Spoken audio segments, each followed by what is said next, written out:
രീതിയിൽ ഓരോ വേദിയിൽ ചെന്ന് പറയുമ്പോൾ ഈ പറഞ്ഞ എടുത്തു പറയുന്ന മാതാപിതാക്കളോടാണ്. അതായത് ഇവര് ഒരു 80% കേസുകൾ ഈ ഡി അഡിക്ഷൻ സെന്ററുകളിൽ പോയി ഇവരുടെ കൗൺസിലിങ്ങിന്റെ ഭാഗമായിട്ട് ഇവരുടെ ചോദ്യങ്ങൾ ചോദിച്ചിട്ട് ഇവരെല്ലാം വരുന്നത് 80-85% കേസുകളിലും പല കുട്ടികളുടെയും സ്വഭാവ ക്യാരക്ടർ ഡെവലപ്മെന്റ് സ്റ്റേജ് എന്ന് പറയുന്നത് ആ ഒരു കാലഘട്ടത്തിൽ അവരുടെ വീടുകളിൽ അനുഭവിച്ചു വരുന്ന പല പ്രശ്നങ്ങൾ. അതായത് പല കുട്ടികളോട് ചോദിക്കുമ്പോഴും ചില വീടുകളിൽ അച്ഛനും അമ്മയും തമ്മിൽ എന്തെങ്കിലും പ്രശ്നങ്ങൾ കാണും, ചില വീടുകളിൽ അച്ഛനും അമ്മയും കാണത്തില്ല, അവരെ നോക്കാൻ അല്ലെങ്കിൽ അവരെ ഗൈഡ് ചെയ്യാനുള്ള ഒരു സാഹചര്യം ഉണ്ടാകുന്നില്ല. ചില കുറച്ചുകൂടെ മുതിർന്ന കുട്ടികൾ 7ാം ക്ലാസ് 8ാം ക്ലാസ് ഒക്കെ ആകുമ്പോൾ ഇവർക്ക് സ്വാഭാവികമായിട്ടും ഇപ്പം ഇന്നത്തെ കാലമാണ്, നമുക്കറിയാം, ഇന്റർനെറ്റും മറ്റു കാര്യങ്ങളെല്ലാം ഇവർക്കെല്ലാം ഓപ്പണാണ്. ലോകത്ത് നടക്കുന്ന കാര്യങ്ങൾ അവർക്കറിയാം. അപ്പൊ പുതിയ ട്രെൻഡിനനുസരിച്ച് അവർക്ക് ചിലപ്പോൾ ഒരു ഫുഡ് കഴിക്കണമെന്ന് തോന്നാം, അല്ലെങ്കിൽ ഒരു സിനിമയ്ക്ക് പോകണമെന്ന് തോന്നാം. അപ്പൊ അതിന് പോക്കറ്റ് മണി അവർ വീട്ടിൽ ചോദിക്കും. പക്ഷെ വീട്ടിൽ ചിലപ്പോൾ കൊടുക്കാൻ പറ്റാത്ത സാഹചര്യങ്ങളായിരിക്കും. സ്വാഭാവികമായിട്ടും ഒരു 400-500 രൂപയുടെ ആവശ്യം ഈ കുട്ടികളുടെ മുന്നിൽ വന്ന് നിൽക്കുന്ന ഒരു പോയിന്റ് ഉണ്ട്.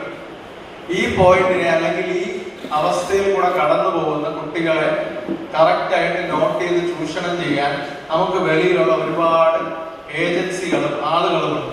അതായത് പോലീസിനും എക്സൈസും വർക്ക് ചെയ്യുന്ന അതേപോലെ തന്നെ ഇത്തരം മേഖലകളിലൂടെ ഇത്തരം മാനസിക സംഘർഷങ്ങളിലൂടെ കടന്നു പോകുന്ന കുട്ടികളെ പ്രത്യേകം നോട്ട് ചെയ്ത് അവരെ വലയിലാക്കാനുള്ള ആളുകൾ നമുക്ക് ചുറ്റുമുണ്ട്. നമ്മൾ പോലും അറിയാതെ, അത് സ്കൂൾ പരിസരങ്ങളിലാവാം, വീടിന് പരിസരങ്ങളിലാവാം, കലുങ്കുകളിലാവാം, എവിടെ വേണമാവാം. അപ്പൊ ഇങ്ങനെയുള്ള ആളുകളുടെ ഫോക്കസ് അല്ലെങ്കിൽ ടാർഗറ്റ് എന്ന് പറയുന്നത് ഇതുപോലുള്ള കുട്ടികളാണ്. അപ്പൊ ഇവർ ഈ കുട്ടികളെ എങ്ങനെ ഇതിലോട്ട് എത്തിക്കുന്നു എന്ന് പറയുന്നത് വളരെ സിമ്പിൾ ആയിട്ടുള്ള കാര്യമാണ്. ഒരു 8ാം ക്ലാസ് അല്ലെങ്കിൽ 10ാം ക്ലാസ്സിലുള്ള ഒരു കുട്ടി സ്വാഭാവികമായിട്ടും അവന്റെ കൂട്ടുകാരോട് അല്ലെങ്കിൽ ഈ പറഞ്ഞ പോലെ അവന് കാശിന്റെ ആവശ്യമുണ്ട്, 500 രൂപയുടെ ആവശ്യമുണ്ടെന്ന് പറയുമ്പോൾ ഈ ആവശ്യം നിറവേറ്റാൻ വേണ്ടി ഇതുപോലെയുള്ള കാരിയേഴ്സ് മറ്റാളുകൾ ഇവരെ സമീപിക്കും. ഇതെല്ലാം തുടങ്ങുന്നത് ഇവരോട് പറയും, ഒരു പൊതി തരാം, നീ വേറെ ഒന്നും ചെയ്യേണ്ട, ഇന്ന കടയിൽ നിന്ന് എടുത്ത് ഇന്ന ആൾക്ക് കൊണ്ട് കൊടുക്കുക, ഇത്ര മാത്രമേ പറയുന്നുള്ളൂ. ആ പൊതിക്കകത്ത് എന്താണെന്നോ അത് തുറന്നു നോക്കാനൊന്നും പറയുന്നില്ല. ഒരു 7ാം ക്ലാസ്സിലെ 8ാം ക്ലാസ്സിലെ കുട്ടികളോട് പറഞ്ഞതാണ്, ഇത് നടന്ന സംഭവം. ആ കുട്ടി ഇത് പറഞ്ഞ പോലെ ഒരു ദിവസം ഈ പൊതി ഇയാളെ വാങ്ങി മറ്റൊരാളെ കൊണ്ടുകൊടുത്തു കഴിഞ്ഞ ഒരു 15 മിനിറ്റ് അല്ലെങ്കിൽ 20 മിനിറ്റിന്റെ ഒരു പ്രയത്നം മാത്രമേ ഉള്ളൂ. കൊടുത്തു കഴിഞ്ഞപ്പോൾ അവന്റെ കയ്യിൽ 500 രൂപ വെച്ചു കൊടുക്കും.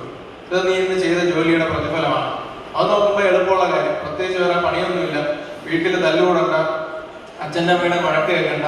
ഈ ഒരു സാധനം അവിടെ കൊണ്ട് കൊടുത്തു, ജസ്റ്റ് ഒന്ന് ട്രാൻസ്പോർട്ട് ചെയ്തു, കാരിയറായി. ഈ കാരിയറിന്റെ അർത്ഥത്തിന്റെ വ്യാപ്തി ആ കുട്ടിക്ക് മനസ്സിലാവുന്നില്ല. ഇതിങ്ങനെ തുടർന്നുകൊണ്ടിരിക്കും. ഒരു പോയിന്റ് കഴിയുമ്പോൾ നമുക്കറിയാം, ഈ കുട്ടികൾ പ്രത്യേകിച്ച് ടീനേജ് എന്ന് പറയും, 13 വയസ്സ് തൊട്ട് ടീനേജ് എന്ന വാക്കിട്ടിരിക്കുന്നത് തന്നെ 13 തൊട്ടാണ് ടീനേജ് സ്റ്റാർട്ട് ചെയ്യുന്നത് എന്നാണ് പൊതുവെ ഉദാഹരണം. ടീനേജ് കാലഘട്ടത്തിലേക്ക് കടക്കുമ്പോൾ ഈ പറഞ്ഞ പോലെ ഈ കുട്ടികളെ സംബന്ധിച്ച് അവരുടെ ശരീരത്തിൽ സ്വാഭാവികമായ കുറെ മാറ്റങ്ങൾ ഉണ്ടാകും. അത് മനുഷ്യ സഹജമാണ്.